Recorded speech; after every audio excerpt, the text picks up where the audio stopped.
Hi everyone, welcome to a new episode of Hand That Rocks the Cradle Hindi. आज हमारे साथ एक बहुत स्पेशल मॉम है। इनका नाम ममता मकवाना है।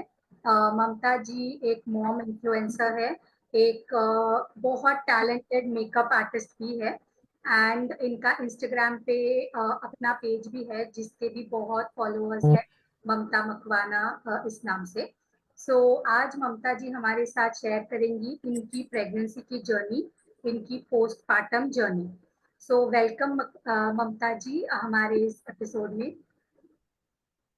Yeah, thank you so much. Thank you so much. Yes, आप बहुत गॉर्जियस लग रही है। ऑब्वियसली कोई बोलेगा भी नहीं कि आप न्यू मॉम है।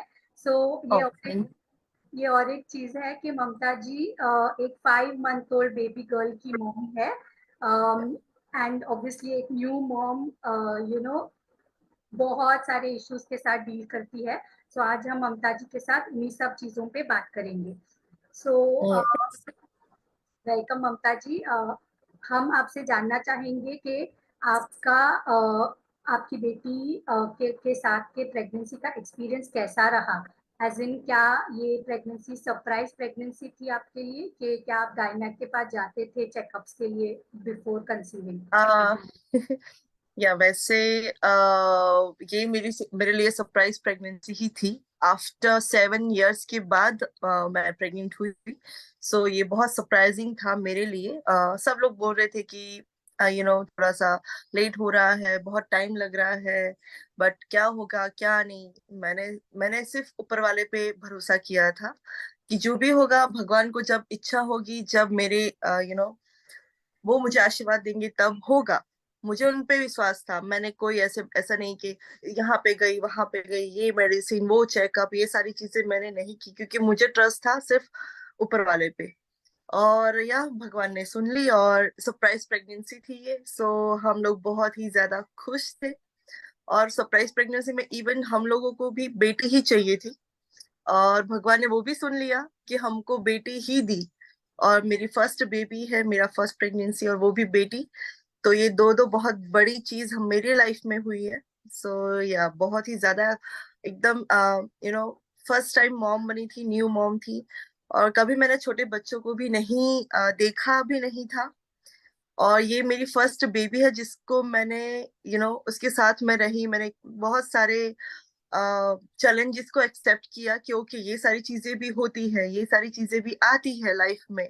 तो सब लोग बोल रहे थे, पर बट बोलना और उसको फेस करना, उसके साथ रहना, वो सारी बहुत डिफरेंट चीजें हैं जो मैंने फेस किया। और ये जो फेस था 0 to 5 months, जो मेरी बेटी अभी 5 months की है। सो बहुत ही ज्यादा अच्छा उसके साथ न्यू एक्सपीरियंस हुआ है। सारी न्यू न्यू चीजें पता चली है कि ओके ऐसा भी होता है, ओके बेबी ऐसा भी करता है। सो या बहुत ही ज्यादा अच्छा सफर रहा 5 मंथ का, 5 months का। आई एम सो हैप्पी कि मेरी बेटी ने मुझे इतनी बड़ी खुशी दी और इतना अच्छा एक्सपीरियंस दिया। और सब लोग बोल रहे हैं कि बेटा होता है तो वो बहुत नॉटी होता है, बेटी बहुत शांत होती है। भगवान ने तेरे सामने देखकर, तो मेरा नेचर बहुत शांत है, तो भगवान ने तेरे सामने देखकर तुझे बेटी बहुत शांति दी हुई है। सो या ये सारी चीजें बहुत सारी आई है 5 months में जो मैंने फेस किया है। I am so happy.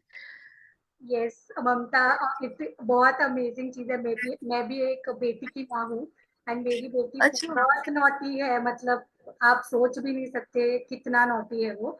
सो अच्छा। बेटियां डेफिनेटली बहुत बहुत बड़ा ब्लेसिंग होती है। या आई मीन इट्स ऑसम कि ये सरप्राइज प्रेगनेंसी था। क्या आपको पता कैसे चला कि आप प्रेग्नेंट हो? मतलब किसको आपने सबसे पहले बताया? कैसे? सबसे पहले मैंने अपनी मम्मा को बताया कि मम्मा ऐसा हुआ है।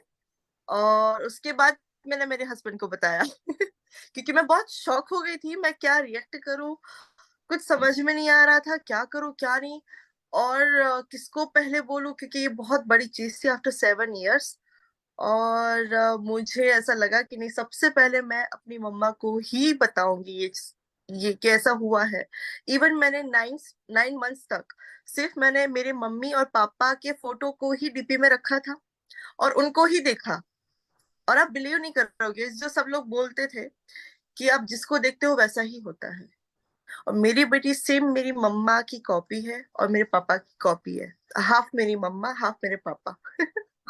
सो जैसे जैसा सुना था वैसा ही हुआ। मैं शॉक में, मैंने कहा ऐसा कैसे हो सकता है, जो मेरी चीज, जो मेरी मम्मी की आदतें हैं वही सेम ये कैसे कर सकती है। और इवन मेरी मम्मा को डिम्पल है, एक डिम्पल है, जो मुझे इतने सालों में पता चला, क्योंकि मेरी मम्मा को कि डिम्पल है, मैंने कभी ध्यान नहीं दिया कि मम्मा को डिम्पल है ऐसा। पर सबने बोला कि मम्मा को डिम्पल, तेरी मम्मा को डिम्पल है, तो मेरे दिमाग में एक ही सेट कि हम तीन भाई बहन हैं, मेरी मेरी एक बहन भी है, हम दो बहनें, हम दोनों को डिम्पल नहीं है, और मुझे बहुत पसंद है डिम्पल। और ऐसा ही सोचा था कि अगर बेटी हुई मुझे भगवान, एक डिम्पल दे देना बस, और कुछ नहीं। उसका नैन नक्श अच्छा होगा ठीक है, लेकिन एक डिम्पल चाहिए मुझे जो मेरी मम्मी को है। और वही मैं हर रोज देखती थी मम्मी को, और वो आ गया उसमें। और मैं शॉक, मैं कहा किसी को भी डिम्पल नहीं है, ना मेरे ससुराल वालों में किसी को डिम्पल है, ना मेरे मायके वाले में किसी को डिम्पल है, सिर्फ मम्मा को ही है, और वही चीज आई। तो इसलिए मतलब मैं बहुत बिलीव करती हूँ इन सारी चीजों में कि जो सुनते हैं, जो देखते हैं वैसा होता है। सो ये मैंने लाइव भी देखा कि जो जो मैंने सोचा था कि ऐसा होना चाहिए, वैसा होना चाहिए, तो ये सारी चीजें हुई या। ग्रेट। सो प्रेगनेंसी का एक्सपीरियंस कैसे था आपका? मतलब ऑब्वियसली आप आपने गर्भ संस्कार के बारे में सुना होगा कि गर्भ संस्कार करके होता है, जब जो माँ यस देखती है, यस सुनती यस। है, उसका असर बच्चे पे होता है। क्या आपने ऐसे कुछ किया था, या आपका प्रेगनेंसी का हाँ जर्नी? मैंने किया था, मैंने गर्भ संस्कार का सेशन लिया था। सो उससे मुझे बहुत ही ज्यादा मतलब अवेयरनेस आई कि ओके ये सारी चीजें भी होती है। जब बेबी अपने गर्भ में होता है, मॉम में होता है, तो आपको ये सारी चीजें सोचनी चाहिए, लिखनी चाहिए, पढ़नी चाहिए, न्यू न्यू क्रिएटिव देखना चाहिए, करना भी चाहिए। तो बेबी के ऊपर वो सारी चीजें होती है। मेरा कैसा था कि फर्स्ट डे फर्स्ट शो मैं इतनी मूवीज देखती थी, लेकिन सबने बोला कि वो सारी चीजें आती है मीन्स जो भी बच्चा होता है तो। और जब से मैंने गर्भ संस्कार का मैं 1.5 मंथ मेरा प्रेगनेंसी था, और तभी मैंने लिया था सेशन गर्भ संस्कार का, स्टार्टिंग से ही लिया था। सो मुझे रियलाइज हुआ कि नहीं, ये सारी चीजों से मुझे दूर रहना है।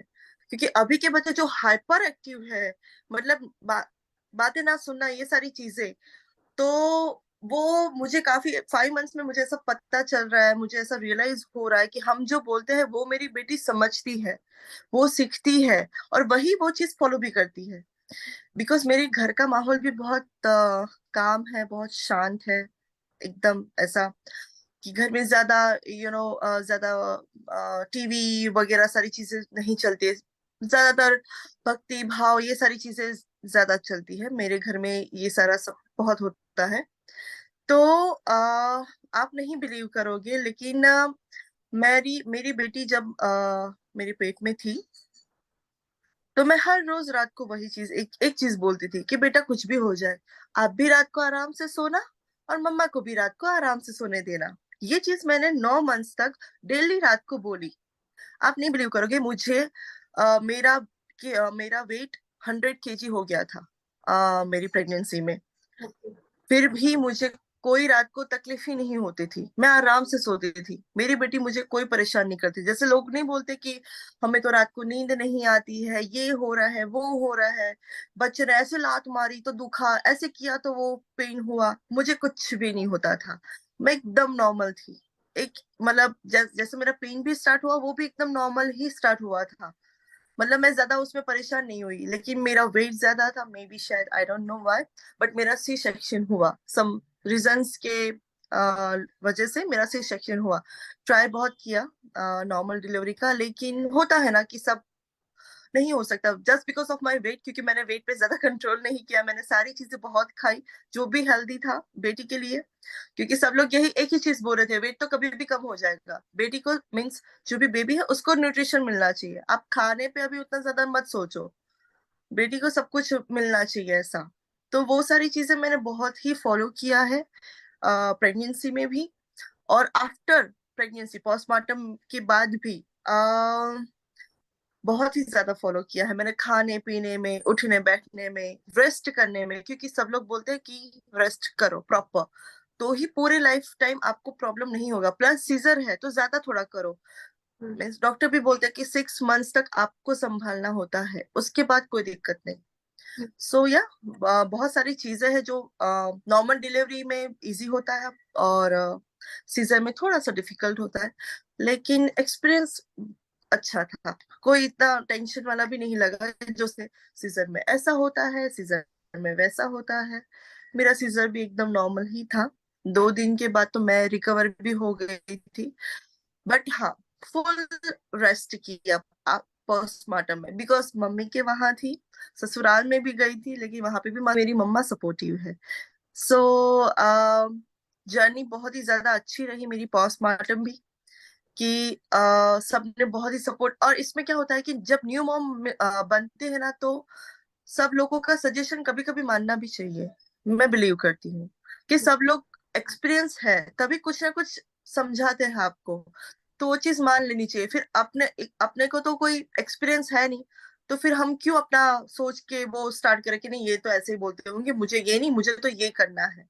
तो मैंने वो चीज नहीं की, जो मुझे सबने बोला मैंने वो चीज फॉलो की, और मेरी बॉडी अभी एकदम मीन्स काफी नॉर्मल हो गया। 15 kg लॉस हो गया मेरा प्रेगनेंसी के आफ्टर पोस्टमार्टम 5 मंथ्स के अंदर। 15 kg, और मैंने कुछ भी डाइट नहीं किया। मैंने 10 से 12 kg तो मैंने घी ही खाया है आफ्टर डिलीवरी या मैंने बहुत घी, ये सारी चीजें खाई। सब लोग बोले तो और मोटी हो जाओगी, 100 kg हो गया है तो ज्यादा हो जाएगा ये वो। मैंने सोचा कुछ भी हो जाए, मेरी बेटी को सब कुछ मिलना चाहिए, मुझे मेरी टेंशन नहीं है। क्योंकि इंस्टाग्राम में भी सब फॉलोअर्स मैं बहुत ज्यादा मोटी हो गई हूँ एंड ऑल दैट, लेकिन एक माँ बनना वो ज्यादा खुशी है ना। मैं मोटी होती जा रही हूँ, उसका क्यों दुख मनाऊं मैं? ये बॉडी तो आज है कल नहीं है, ठीक है। जो है मेरी बेटी के लिए। अभी दिमाग में क्या आता है आफ्टर माँ बनने के लिए, कि जो भी है वो सब बेटी के लिए हो जाए, फिर अपने के ऊपर फोकस नहीं रहता। जैसे कि अभी बाहर जाते हैं तो डायपर बैग क्यों आई है? क्योंकि बच्चे के लिए सारी चीजें हो, मेरी सारी चीजें नहीं। अभी सारा फोकस किस पे है? बच्चे के ऊपर। तो ये सारी चीजें होती है यार। यस। सो क्या आपके पास कोई सजेशंस है मम्स के लिए जो सी सेक्शन जिनका सी सेक्शन से डिलीवरी होगा, रिकवरी के लिए जो आपने यूज किया रिकवरी के वेट लिए लॉस? क्या? Sorry. For weight loss also, मतलब आपने बोला राइट कि आपका 10 to 12 kgs आपने वेट लॉस भी किया पोस्टमार्टम में, और एक अनदर थिंग है जो मम स्ट्रगल करती है इसके साथ। सो क्या आपके पास कोई भी सजेशंस है इसके लिए? को ब्रेस्ट फीडिंग ही करवाती हूँ, और सारी चीजें मैं दिखाती हूँ। ऐसा मीन्स दिन के 5 फ्रूट्स खाना, घी खाना डेली, और बाहर की चीजें मैं नहीं खाती बिल्कुल भी। 5 मंथ्स हो गया, लेकिन मैंने प्रेगनेंसी में भी बाहर का खाना नहीं खाया।